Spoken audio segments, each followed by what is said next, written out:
House be in order. The chair lays before the House a communication from the Speaker.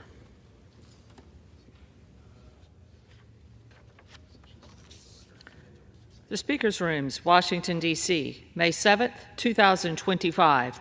I hereby appoint the Honorable Roger Williams to act as Speaker Pro Tempore on this day. Signed, Mike Johnson, Speaker of the House of Representatives. Pursuant to the order of the House of January 3rd, 2025, the Chair will now recognize members from lists submitted by the majority and minority leaders for a morning hour debate. The Chair will alternate recognition between the parties, with time equally allocated between the parties and each member other than the majority and minority leaders and the minority whip limited to 5 minutes. But no event shall debate continue beyond 11:50 a.m. The Chair recognizes the gentleman from Tennessee, Mr. Kustoff, for 5 minutes.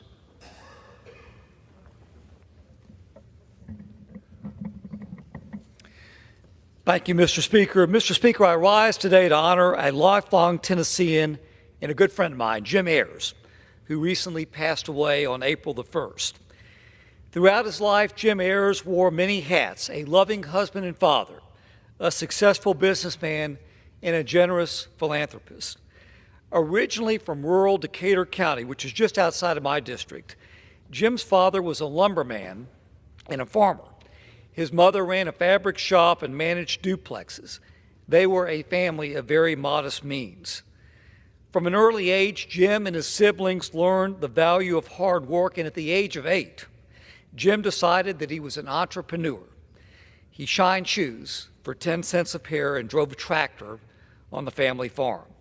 In 1961, Jim began college at Memphis State University, which is now the University of Memphis. It was there that he got married and started a family. And in the years after graduation, Jim started working in finance and accounting in a nursing home company in Memphis called Cares Inn. He quickly rose through the ranks and was eventually named as president. Now, after selling the company, Jim started a nursing home in Parsons, Tennessee. American Health Centers grew from 40 nursing homes across the volunteer state. But by the mid-1990s, Jim decided to sell the nursing home business to focus on his new growing interest, community banking. Jim partnered with his friend to buy the Farmers State Bank in Scott Hills, Tennessee, and eventually would go on to acquire First National Bank in Lexington. It was there that First Bank was born.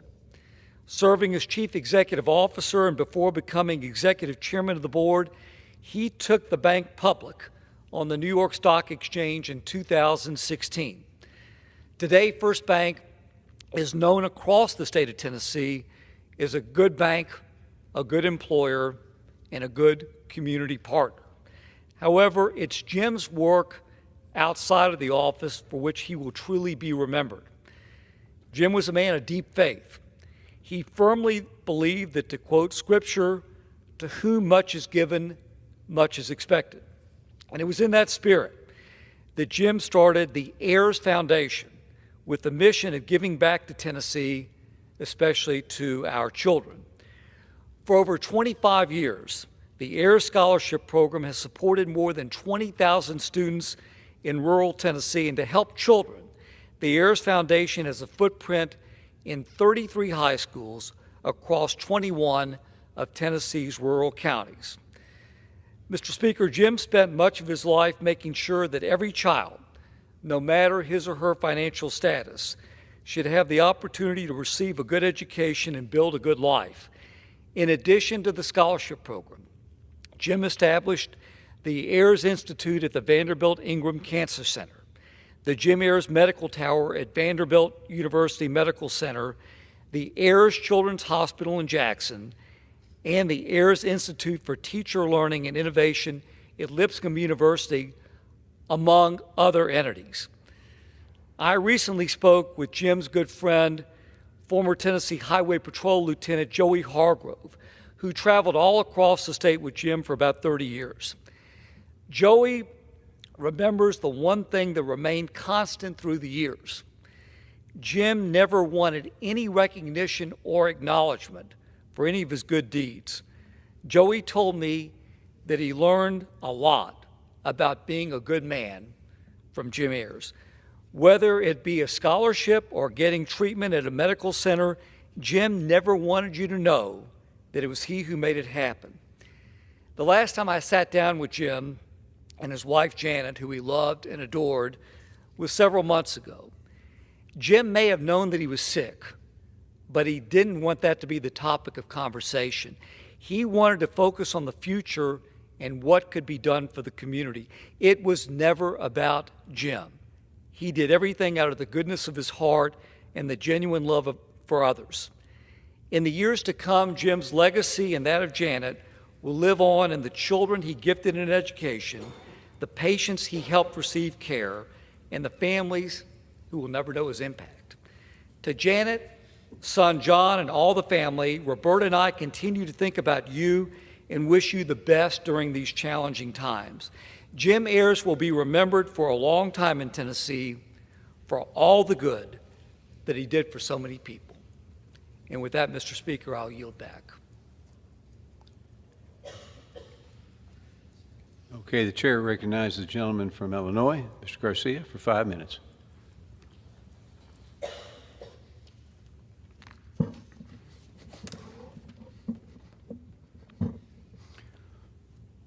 Mr. Speaker, during Teacher Appreciation Week, I rise to honor Jessica Suarez Nieto, a middle school teacher at Del Pochcali Dual Language School, recently named Bilingual Teacher of the Year by the Illinois State Board of Education. As a young immigrant child who didn't speak English when I arrived in the U.S., I knew firsthand the impact that teachers like Ms. Suarez can have on their students.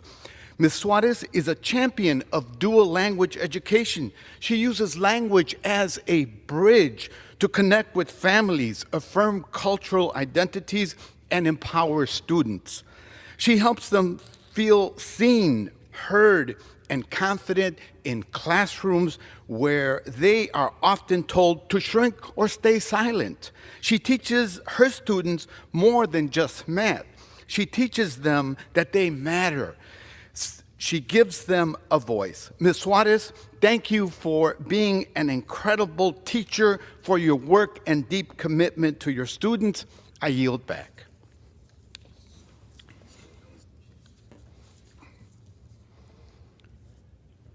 Mr. Speaker, today I rise to celebrate a century of excellence in public education, the 100th-year anniversary of Leiden High School District 212.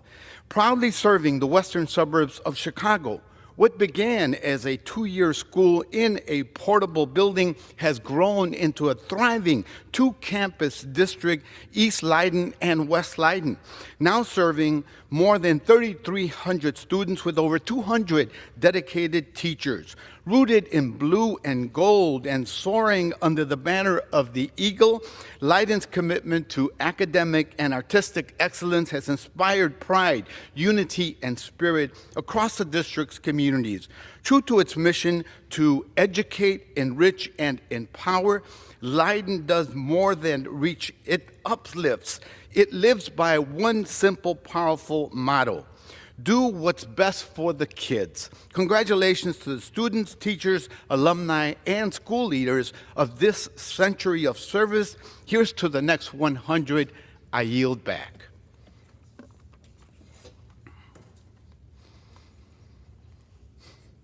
Mr. Speaker, today I rise to sound the alarm on a crisis threatening our democracy.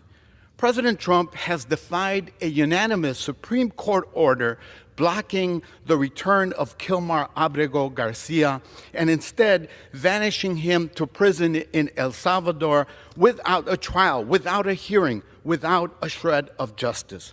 This isn't just cruelty, it's lawlessness. It's a direct assault on our values and the rule of law.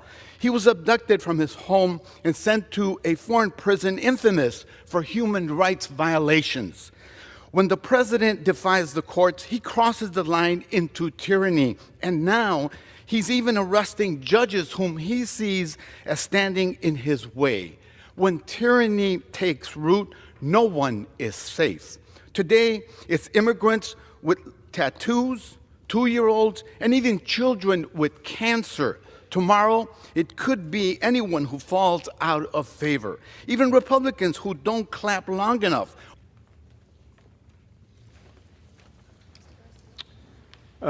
Members are reminded to refrain from engaging in personalities toward the president. The chair recognizes the gentlewoman from Texas, Ms. De La Cruz, for 5 minutes. Thank you, Mr. Speaker. I rise today to honor Border Patrol Agent Hector Moreno Jr. for his 27 years of service. Born and raised in McAllen, Texas, Mr. Hector Moreno Jr. pursued a career of selfless service to our community. He joined the Border Patrol in 1997 and for nearly 3 decades set a high standard for his fellow agents by upholding their core values: service to country, integrity, and vigilance. During his tenure, he successfully led specialized operations in the Rio Grande Valley to combat transnational crime and tackle illicit drug trafficking at our southern border. I had the opportunity to join Mr. Moreno in South Texas to participate in a ride-along, hear from Border Patrol agents, and experience their day-to-day assignments to protect our communities. Last summer, Mr. Moreno retired as the division chief for the Rio Grande Valley sector. We are grateful to his honorable service and exemplary leadership to his fellow agents and our community. In his retirement, he continues to serve others as a criminal justice teacher at Nicky Rowe High School and leads the Student Criminal Justice Club in McAllen. Once again, thank you, Mr. Moreno, for your selfless service, and congratulations on your well-deserved retirement. God bless you.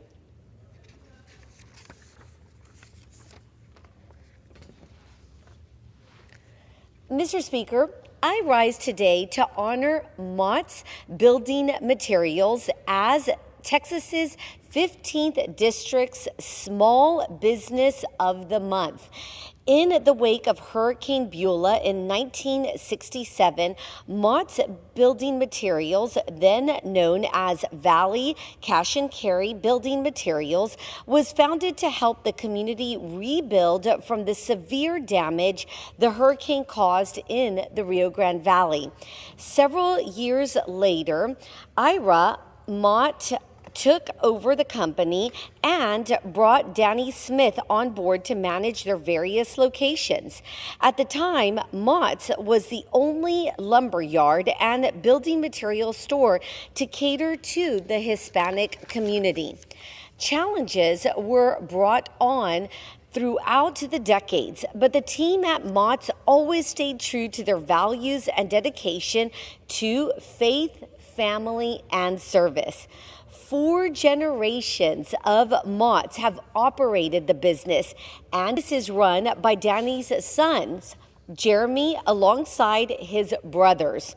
Their team goes above and beyond to help South Texas across our communities build and rebuild homes.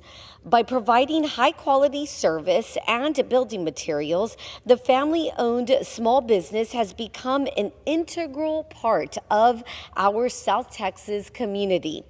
In 2022, disaster struck when their flagship location in Pharr caught fire.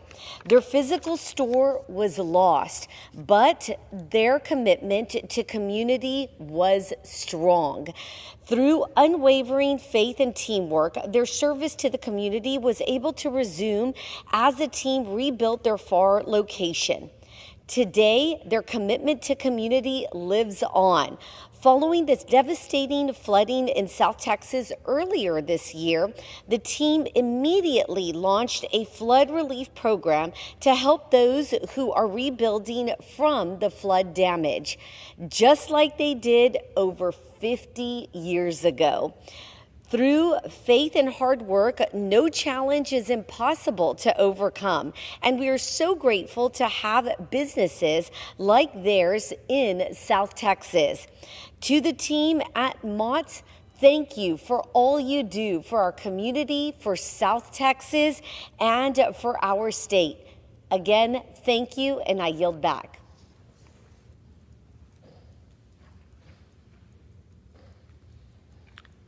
Okay, the chair recognizes the gentlewoman from Michigan, Ms. Tlaib, for 5 minutes.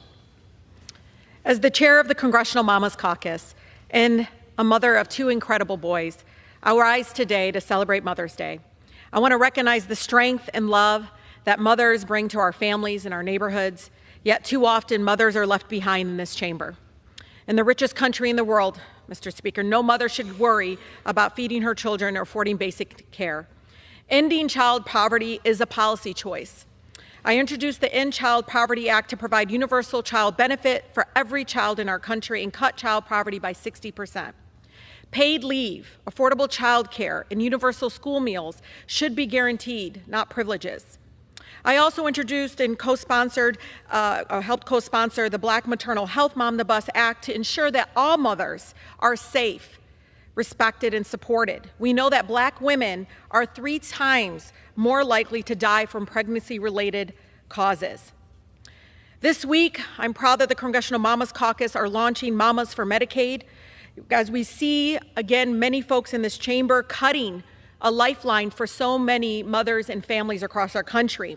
$880 billion cut to Medicaid would be devastating. So this Mother's Day, I'm asking all of you to not only thank our mothers, but do it with action as we recommit to fighting for the dignity and health of every mother in our nation. To the amazing mothers of the 12th Congressional District, thank you. Happy Mother's Day to all of our mamas. We see you, we honor you, and we must, again, be able to celebrate you with action. Using starvation as a weapon is a war crime. For over 2 months, the Israeli government has completely and deliberately blocked food, water, medical supplies, and fuel from entering Gaza and targeting local aid convoys.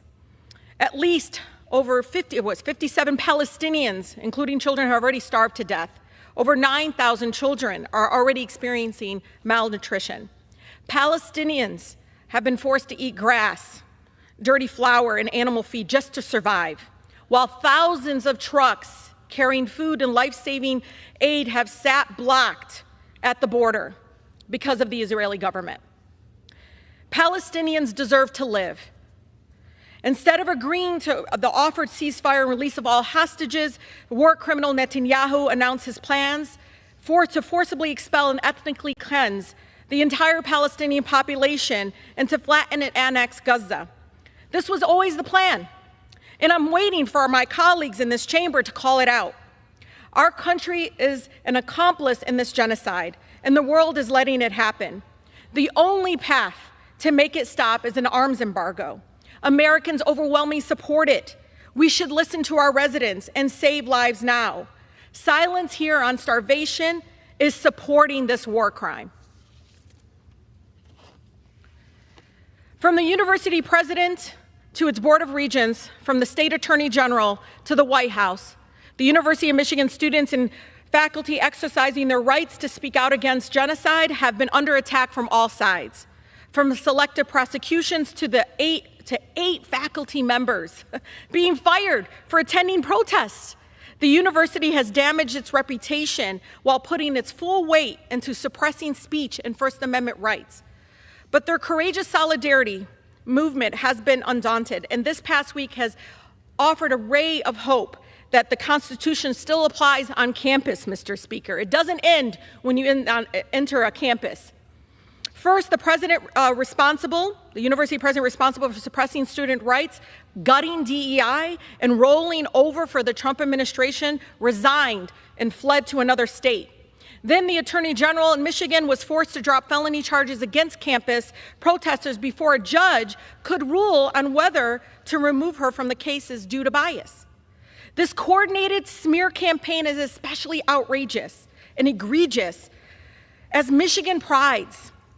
Our state prides itself on being an incubator for protests and social justice movements, where students are inspired to hold the powerful accountable and make the world a better place. But there's an exception for Palestinians. All across campus, historic divestment campaigns from apartheid in South Africa to fossil fuels are celebrated. But yet, there's an exception for Palestine when it comes to free speech, and it remains strong. Whether intentionally or not, Mr. Speaker, its proponents are playing directly into the Trump administration's hands as they seek to destroy universities as we know them. These governmental overreaches and power grabs are test cases, and their impacts won't be confined to college campuses. Yet you don't have to agree with their speech to understand what is at stake when the rights are being threatened. Thank you. This is the gentleman from Guam, Mr. Moylan.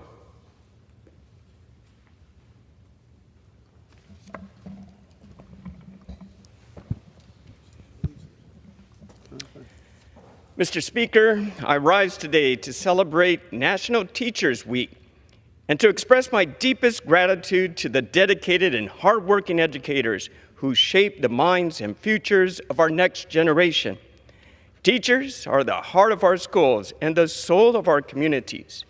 In Guam, like every other corner of America, we see that every day. Our educators in Guam Department of Education wear many hats. They are not only teachers, but mentors, counselors, coaches, and role models. This past year, our teachers have faced enormous challenges, such as recovering from the effects of typhoons and teaching in aging and damaged infrastructure. Despite this, our teachers have remained committed to our student and to the mission of education. And as a member of the Education and Workforce Committee, I'm committed to ensuring our teachers get the support and resources to succeed. To every teacher in Guam and across the country, thank you for going to work with dedication and love. Thank you for investing in the next generation of leaders, thinkers, and change makers. Mr. Speaker, I rise today to celebrate May as Asian American Pacific Island Heritage Month.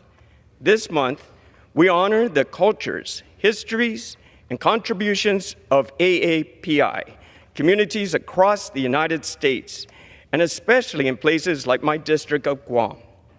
In Guam, we are surrounded by the heritage of Asian and Pacific Islander cultures every day. From our Chamorro traditions to our rich multicultural identity, many cultural aspects are woven into every part of island life.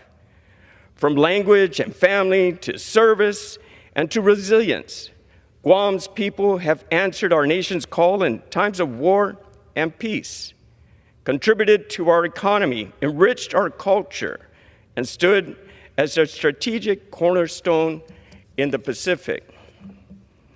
As I stand here today representing the island of Guam, I'm committed to ensuring that our voice on the national stage is seen, heard, and respected. This AAPI Heritage Month, let us celebrate the differences that strengthen us and reaffirm our commitment to creating communities that bring people together here, across the Pacific, and in Guam. Thank you, Mr. Speaker. I yield back. The gentleman yields back. The chair now recognizes a gentleman from New York, Mr. Espaillat, for 5 minutes.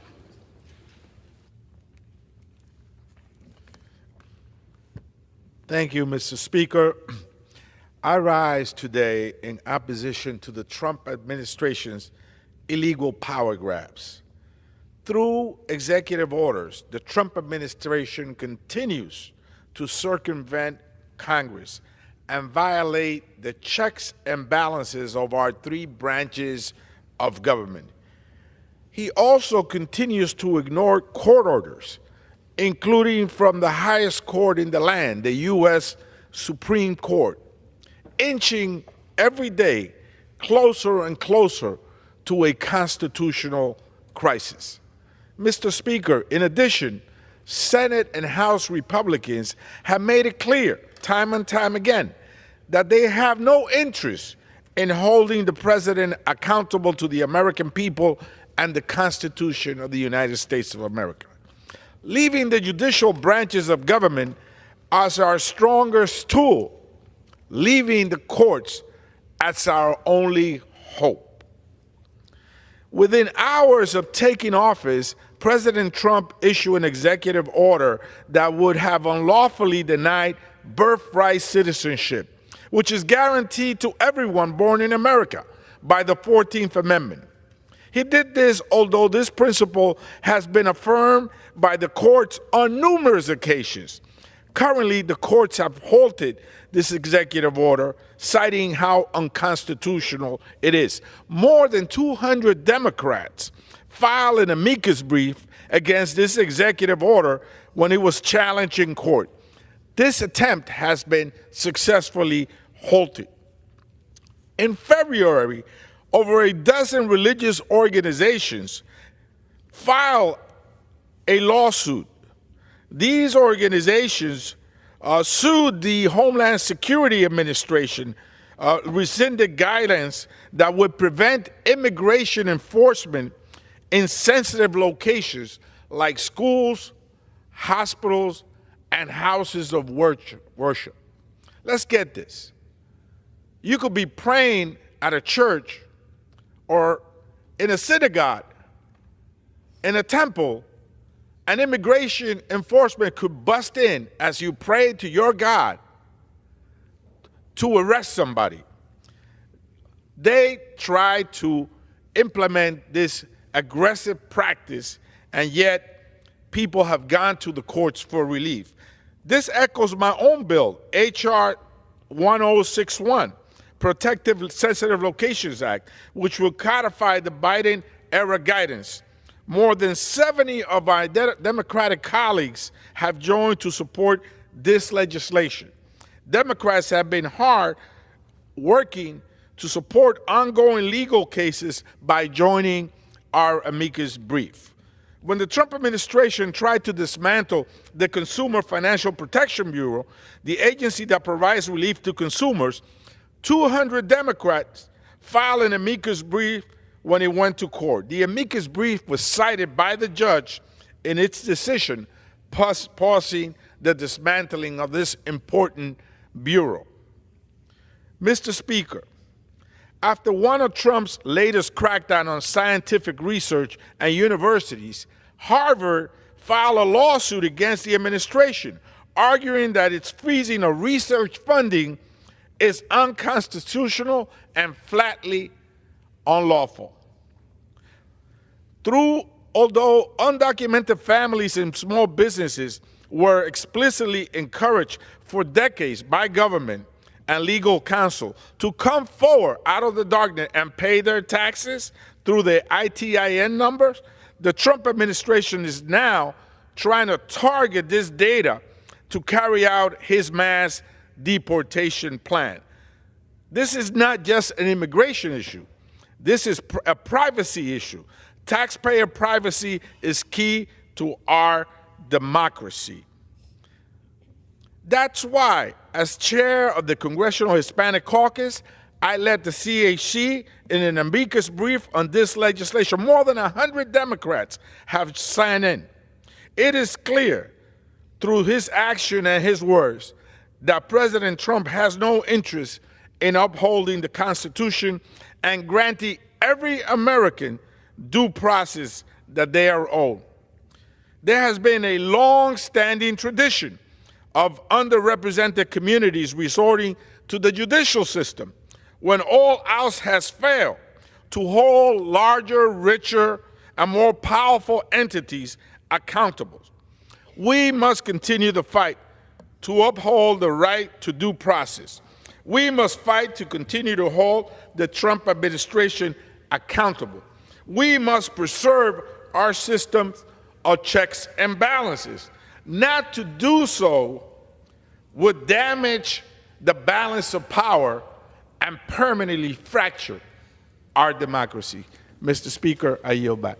The gentleman yields back. The chair now recognizes the gentleman from Tennessee, Mr. Burchett, for 5 minutes. Thank you, Mr. Speaker.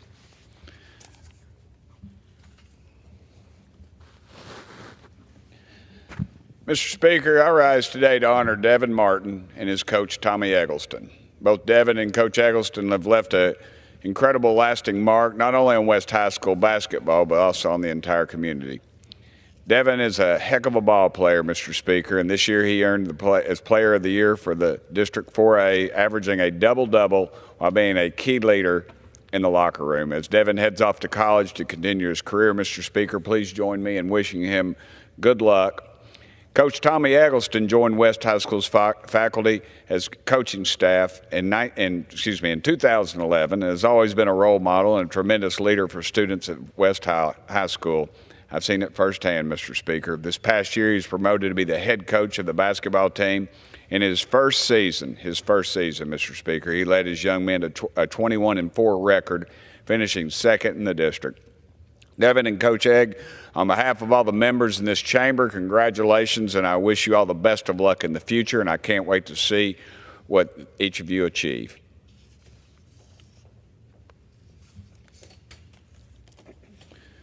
Mr. Speaker, I rise today to honor Mary Frances Tucker for her service to the community with the Emerald Youth Foundation.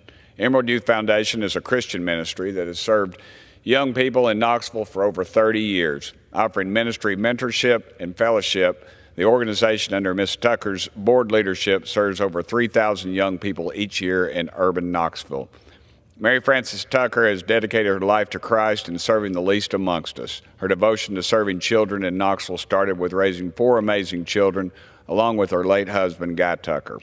I know her daughter very well, quite a lady. Ms. Tucker has spent countless days selflessly volunteering to make sure that inner city children and young adults have access to resources that are so vital to their success. Prioritizing education, healthy habits, and helping young people in their walk with Christ has allowed Ms. Tucker to have a profound impact on countless generations of East Tennesseans.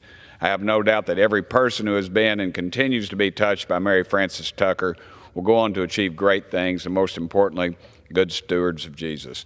I had the time of my life the other morning having breakfast with her when they were honoring her, and it was just quite a deal, and she's quite a lady, and I'm proud to know her.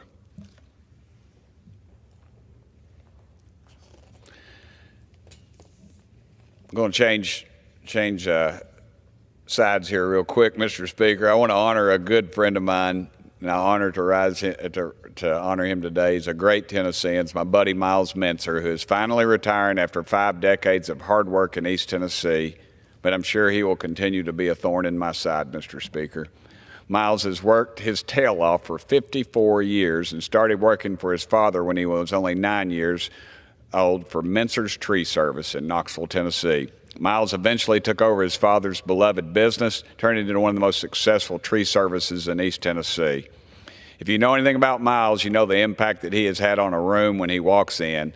He is one of the most fun-loving, outgoing, and dadgum, he's just hilarious, Mr. Speaker. And he's also a little bit too loud for my taste, but that'll go for some other time. And he's just an incredible person. I can always remember in junior high school, and me and a friend of mine who has since passed away, I was always the designated driver for obvious reasons, and we were going to a place out of way, and Miles walked out disgusted, and my friend remarked that we need to turn around because Miles Mentzer just got carded.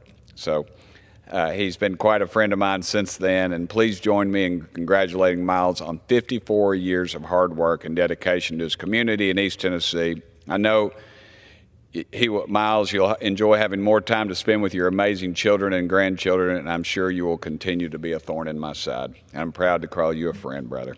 Thank you, Mr. Speaker, and I yield the remainder of my time. Gentleman yields back. The chair now recognizes the gentleman from Rhode Island, Mr. McAzinger, for 5 minutes.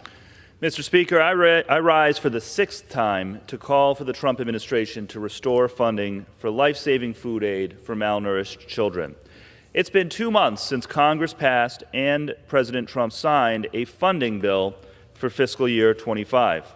It included money that can be used to continue purchasing ready-to-use therapeutic food, a miracle peanut paste that saves the lives of starving children and is produced by, among others, Adesia Nutrition in my district in Rhode Island, with ingredients sourced from states all across our country. But here we are in May, and since the Trump administration came into office in January, not a single dollar of that money has gone to buying this promised life-saving food aid. Instead, Adesia has boxes stuck in warehouses, factory workers laid off, and with children suffering from severe malnutrition and famine.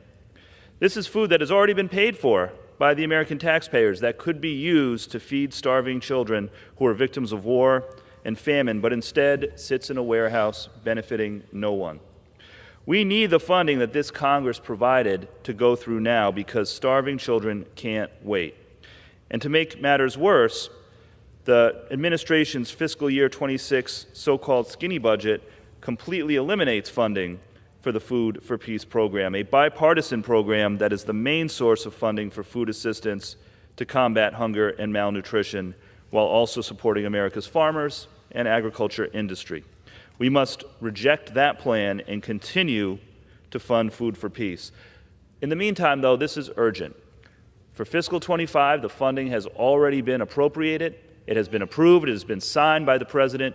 We need the administration to put in the new orders to continue this flow of life-saving aid to children. And I want to yield to someone who has been a real champion on the issue of hunger around the world. To hear her thoughts on the subject, my friend, the gentlewoman from California, Ms. Jacobs.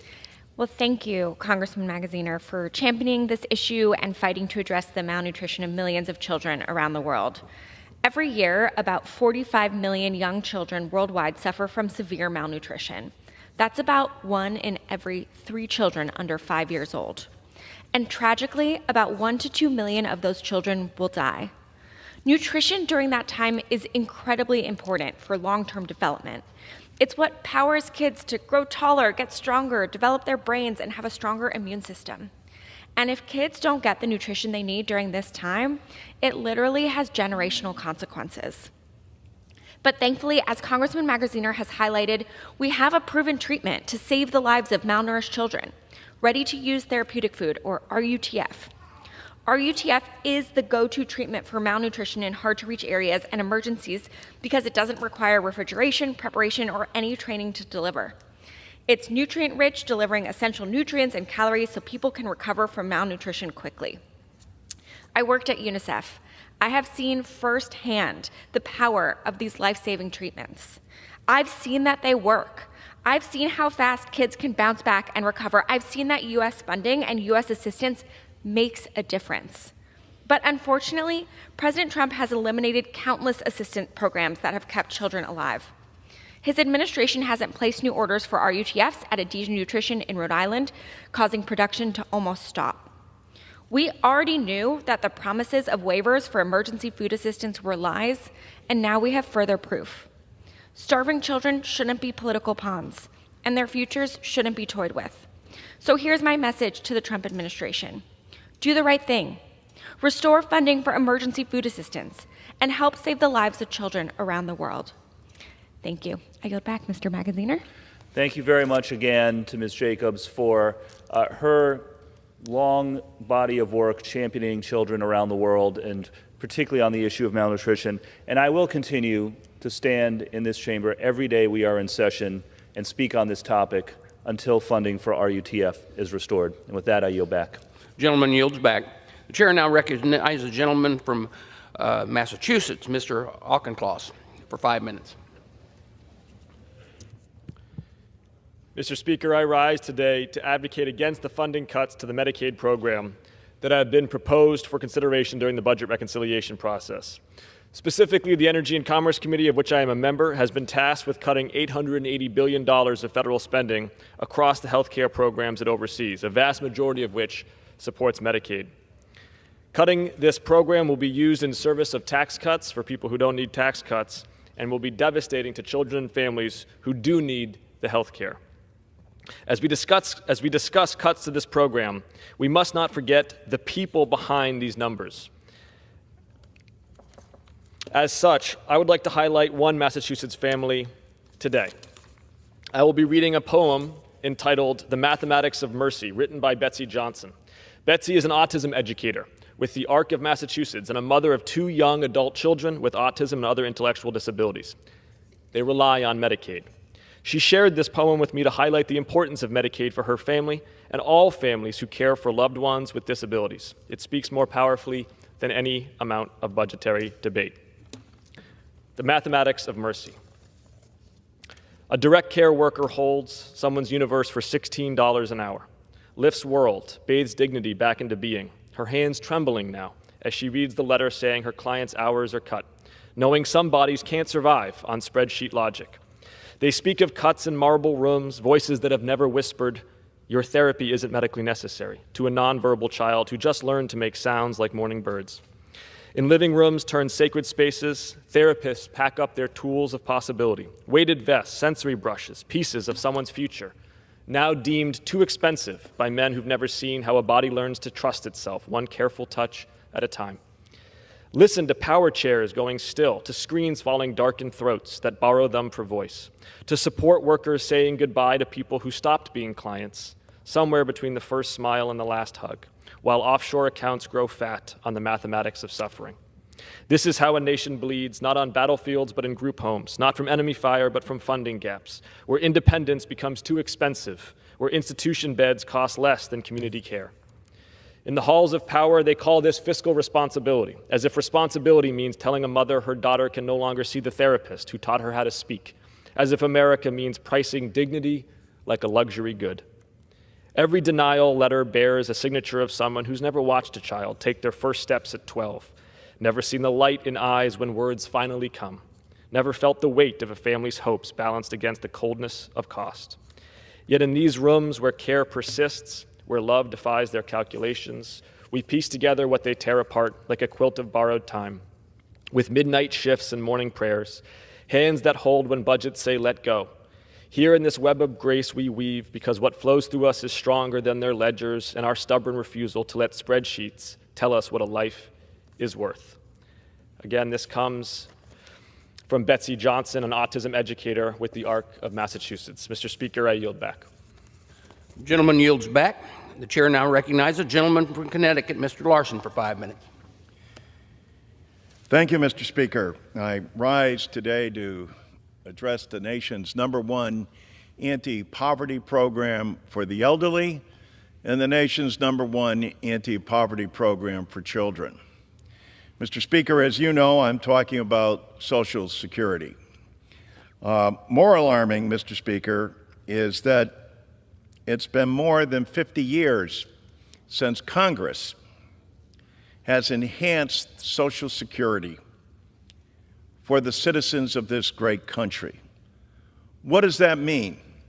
That means that more than 70 million Social Security recipients have not seen an enhancement to Social Security since Richard Nixon was President of the United States. I applaud Leader Hakeem Jeffries for putting together a plan, for having something to present to the American people that stands in stark contrast to nothing being put forward. It doesn't bother me so much that Republicans aren't putting any proposals forward, but they would deny a hearing on Social Security and a vote on a measure that Congress hasn't addressed in more than 50 years. Mr. Speaker, as you know, there are more than 70 million plus Social Security recipients. 10 million baby boomers a day become eligible for Social Security and wonder why Congress hasn't acted. Mr. Speaker, for more than 5 million of our fellow Americans, who have paid into a system all their lives, they get below poverty level checks from their government because Congress hasn't acted.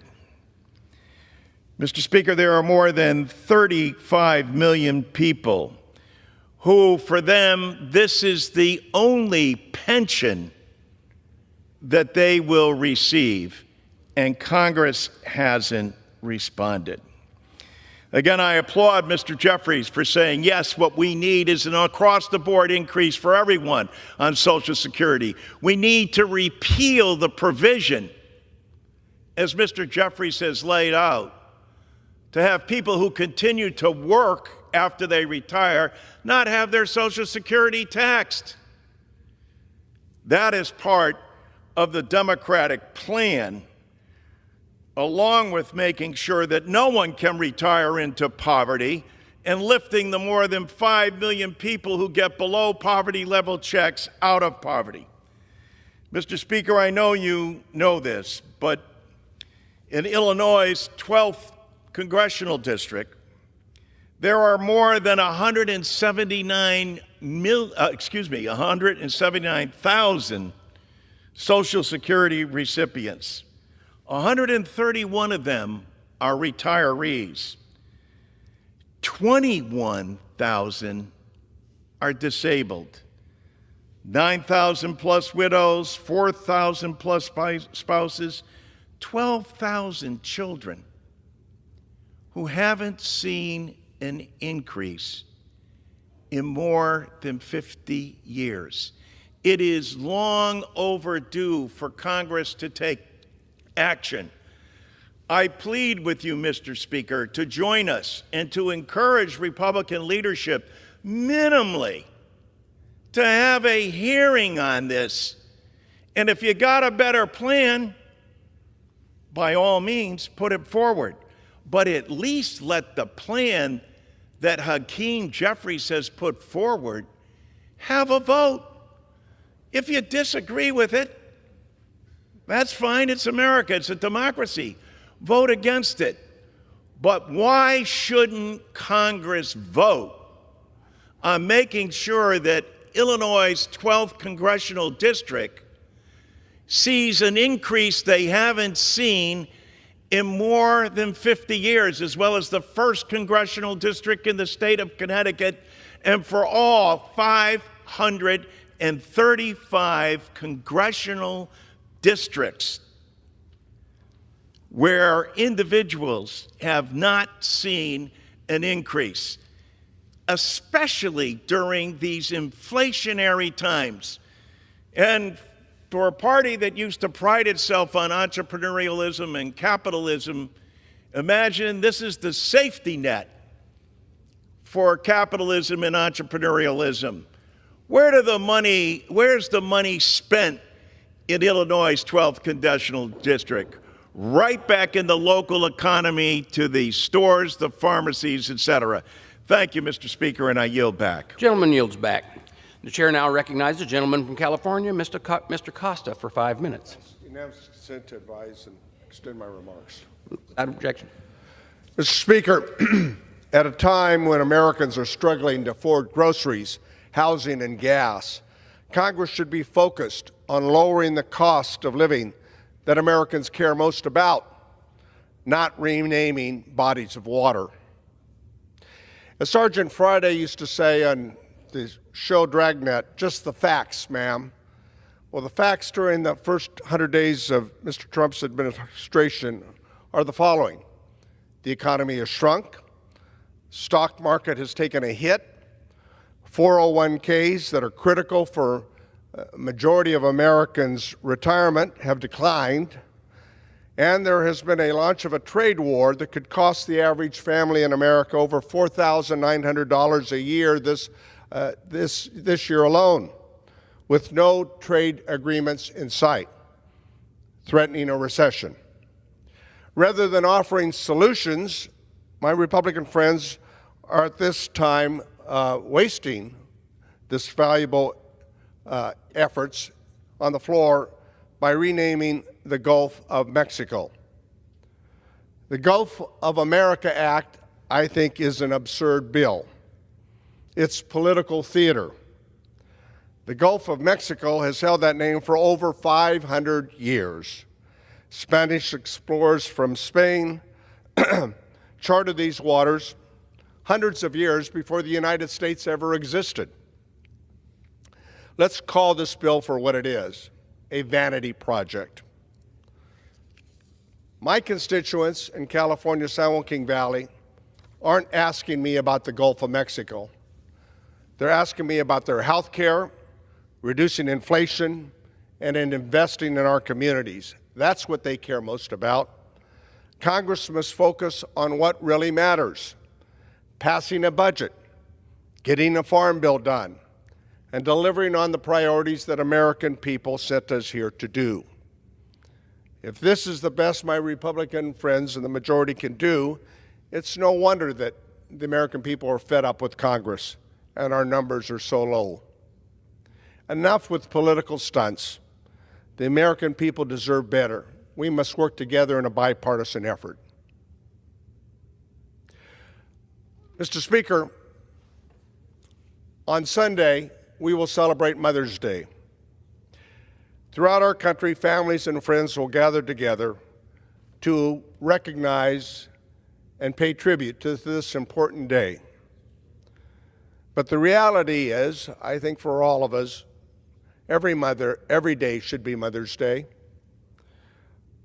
So on Sunday, let us say thank you in the most meaningful way we know how, with love and affection. We should do what is appropriate, and that is to thank those moms who throughout our lives have made a difference, and every day, therefore, should be Mother's Day. Let us celebrate this day on Sunday and never forget those who brought us here today. Thank you, and I yield back the balance of my time.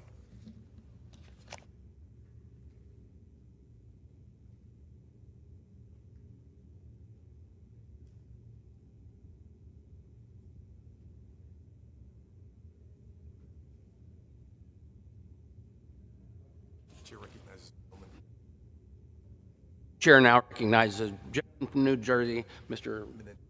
for 5 minutes. Mr. Speaker, I rise today to sound the alarm that sensitive data for millions of Americans is at risk. Many of us have heard of the scams, data breaches, and hacks that have plagued businesses and individuals for years. Unfortunately, the newest threat to our personal data comes from within the federal government. Over the past 3 months, Elon Musk's Doge employees embedded themselves in dozens of federal departments and agencies without any guardrails or protections put in place by our colleagues on the other side of the aisle. We know this data is extremely valuable to bad actors and foreign adversaries. In fact, after Doge infiltrated the National Labor Relations Board, suspicious attempts were made to access the data from an IP address in Russia. Congress should be working to fulfill our obligations to the American people and safeguard their data. Instead, my colleagues across the aisle have seemingly left the door open for Doge and anyone else to potentially access and misuse their constituents' personal information. And it's not just their recklessness that should concern everyone across the country. It's the fact that the data being held by the government is being weaponized by the Trump administration. The IRS recently entered into an agreement with ICE to share information about immigrants. The same is true of data on affordable housing recipients. If we allow them to use this data now, then what will stop them from using information from other agencies in the future against other groups of Americans? Mr. Speaker, at a recent Energy and Commerce Committee hearing, we heard from experts in this field who were invited there by my Republican colleagues that as we seek to harness the growth of AI, we must put guardrails in place to protect all American sensitive information, which we know is a target-rich environment for foreign adversaries. Our colleagues don't have to take my word for it. Just listen to the testimony of the people that Republicans invited here to testify. Malicious actors do not care what someone's political party is or where they live before they steal our data.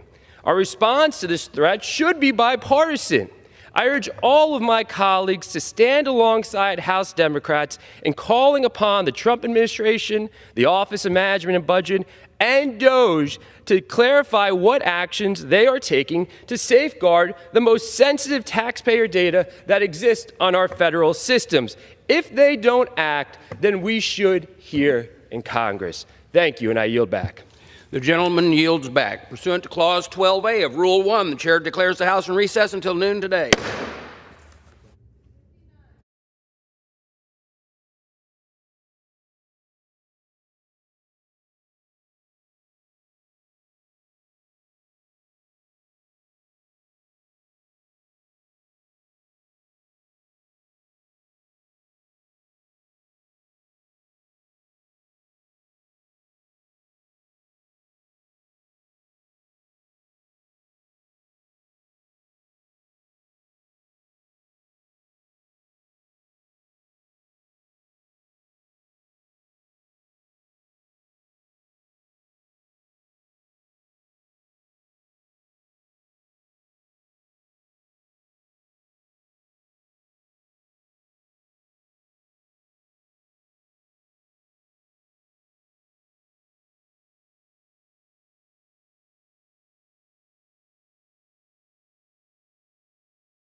The House will be in order. The prayer will be offered by Chaplain Kibben. Would you pray with me? Holy Lord, we want little else than to lead a life worthy of the calling to which you have called us. For these legislators, it is to remain committed not just to the needs of their constituents, not just to the welfare of these United States, but to be faithful to the expectations you place on each one of them. Therefore, with all humility and gentleness, may we approach the issues at hand with patience. May we bear with one another in love, even with those across the aisle to whom we are adamantly opposed. Instead, may we make every effort to maintain the unity of your Spirit, which has brought us here in this place to work together for the common good. Remind us again that you are the same God and Father of us all. You have bestowed on each of us the same grace, according to the measure of forgiveness and mercy you offer all who believe in you. Let us then strive to speak the truth in love, that our words would be lifted up in glory to you. For in you this whole body is called to be joined and knit together, to build itself up in love, as each of us participates in the work you have given us to do. In your compassionate name we pray. Amen. Amen. The chair has examined the journal of the last day's proceedings and announces to the House the approval thereof. Pursuant to Clause 1 of Rule 1, the journal stands approved. The Pledge of Allegiance will be led today by the very distinguished gentleman from the great state of South Carolina, Mr. Joe Wilson. Everyone, including our guests in the gallery, please join in. I pledge allegiance to the flag of the United States of America and to the republic for which it stands, one nation, under God, indivisible, with liberty and justice for all. The chair will entertain up to 15 requests for 1-minute speeches on each side of the aisle. For what purpose does the gentleman from South Carolina seek recognition?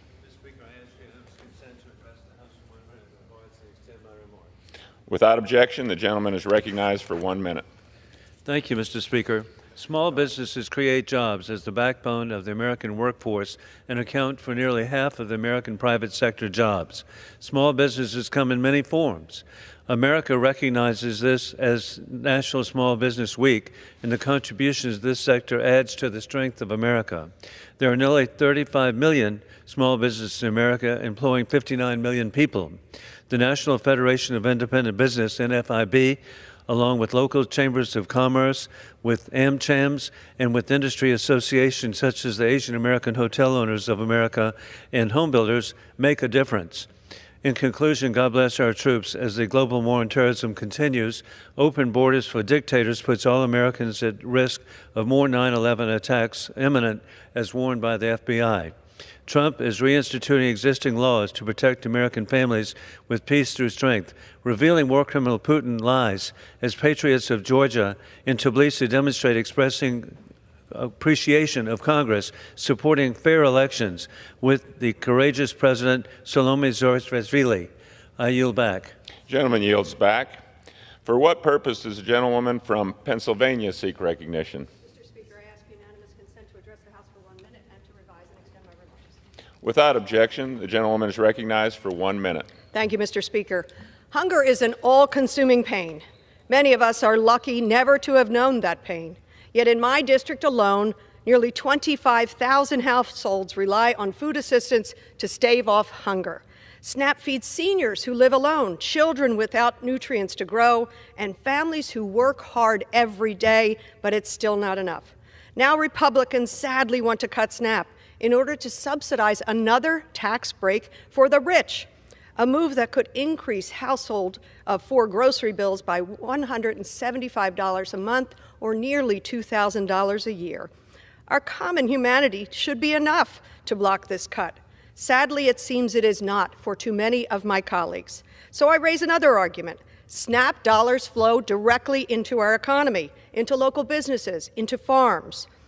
We have a chance to ease the pain of our most vulnerable. I will not stand by as Republicans steal from the American people and give even more to the rich. The Gospel of Matthew reminds us, of the power of caring for the least among us, saying, "For I was naked and you clothed me, for I was hungry and you gave me food." Thank you. I yield back. Gentlelady yields back. For what purpose does the gentleman from Virginia seek recognition?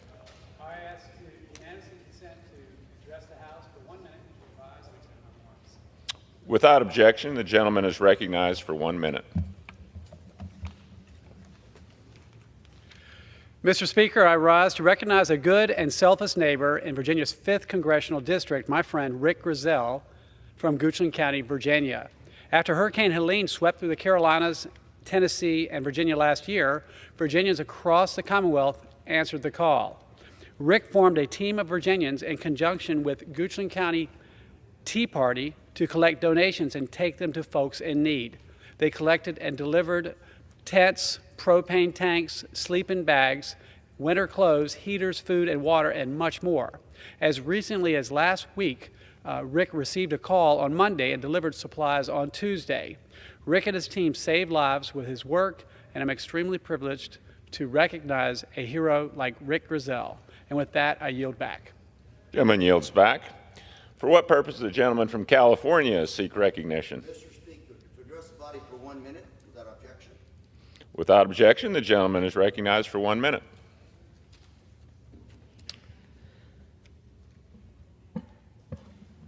Mr. Speaker, I rise today with a heavy heart to recognize 5 young students who were taken too soon from a Santa Ana community. A few weeks ago, 5 students from Santa Ana Unified School District were victims of a devastating car crash. Ariela Robles, Natalie Vidal Zarate, Jackie Torres Zarate, Cynthia Torres Zarate, and Emmanuel Gonzalez Martinez. This tragic loss has broken the hearts of our community. To the families of these students, your prayers, our prayers, are with you. To Areli, Jacqueline, Natalia, Cynthia, and Manny, may your souls rest in peace, and our community will never forget you. We miss you dearly. Thank you for the time you spent with us. Thank you, Mr. Speaker. The gentleman yields back. For what purpose does the gentleman from Florida seek recognition? Mr. Speaker, I ask unanimous consent to address the House for 1 minute, as revised, and extend our remarks. Without objection, the gentleman is recognized for 1 minute. Mr. Speaker, I rise today to recognize and congratulate Frank Abate on his upcoming retirement next Thursday, marking an end of a 36-year career in public service in Brevard County. He has spent the last several years serving as our Brevard County manager since 2017, and throughout his tenure, he has played a key role in guiding Brevard County through a period of substantial growth and change.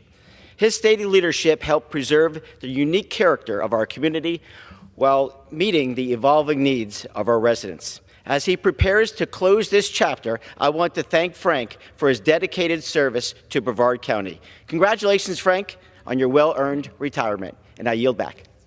Yields back. For what purpose does the gentlewoman from Maryland seek recognition? Speaker, I seek unanimous consent to address the House for 1 minute. Without objection, the gentlewoman is recognized for 1 minute.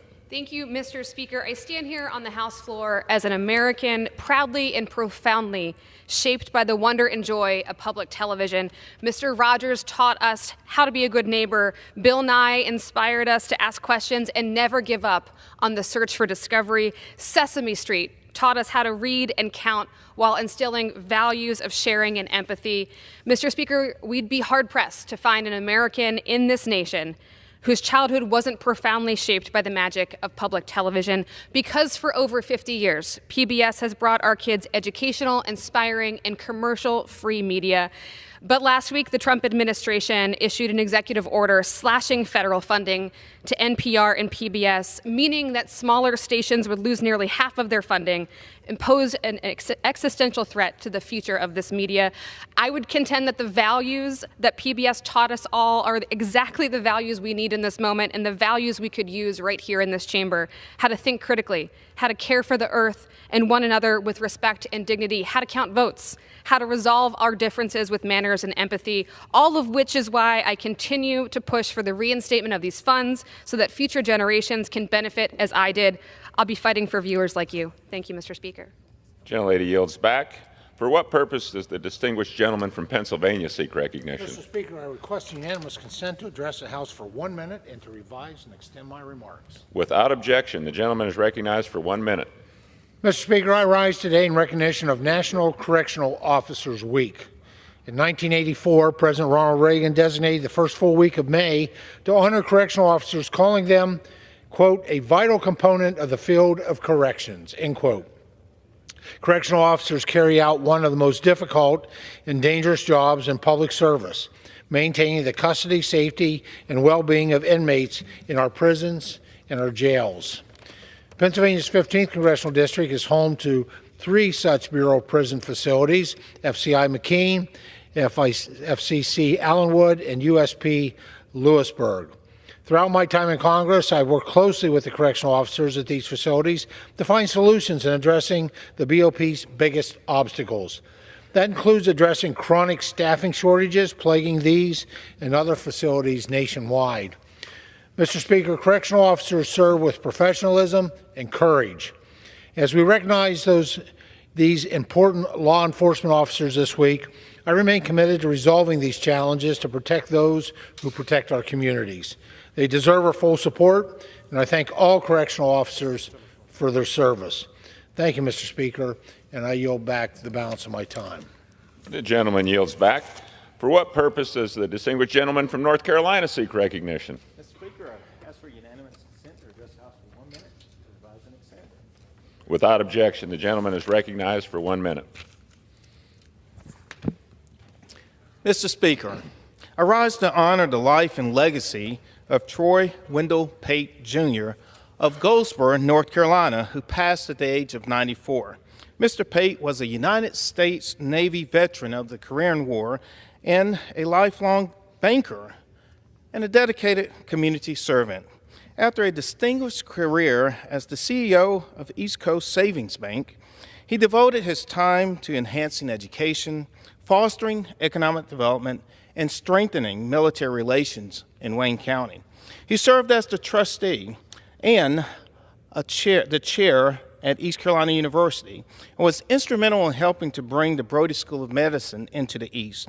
Mr. Pate also worked tirelessly to support Seymour Johnson Air Force Base, founding the Seymour Support Group and advising Air Force leadership at the highest levels. His many hours include the Air Force Distinguished Public Service Award and the Order of the Longleaf Pine. Troy Pate's life exemplifies service, leadership, and a deep love for Eastern North Carolina and our country. I extend my deepest condolences to his beloved wife, Joyce, and the Pate family. Thank you, Mr. Speaker, and I yield back. Gentleman yields back. For what purpose does the gentleman from California seek recognition? Without objection, the gentleman is recognized for 1 minute. Mr.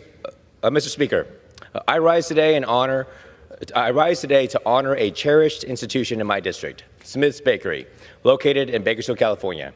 Since 1945, Smith's has been more than just a bakery. It has been a pillar of joy in our community. Founded by Howard Smith and Roy Balmain, the goal was simple: to provide the best baked goods possible. As we celebrate Small Business Week, Smith's Bakery exemplifies how local businesses can thrive while staying deeply connected to their customers.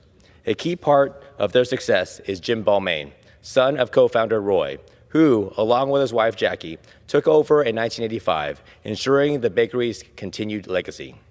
Celebrating 80 years of business, Smith's has been a symbol of excellence and community spirit, known for their iconic treats like the famous Happy Face cookie. As Jim Balmain once said, if you care and you try to do things right, people will appreciate it. And that's exactly what Smith's has done for decades. Here's to many more years of sweet memories and continued success for one of the most popular small businesses in California's 20th district. Thank you, Mr. Speaker, and I yield back. Gentleman yields back.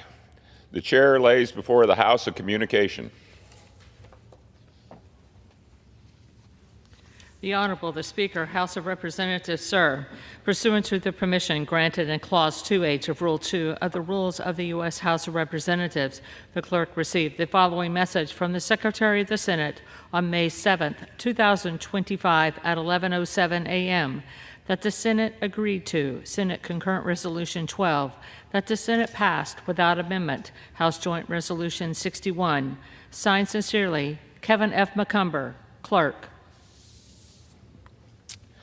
Pursuant to Clause 12A of Rule 1, the Chair declares the House in recess subject to the call of the Chair.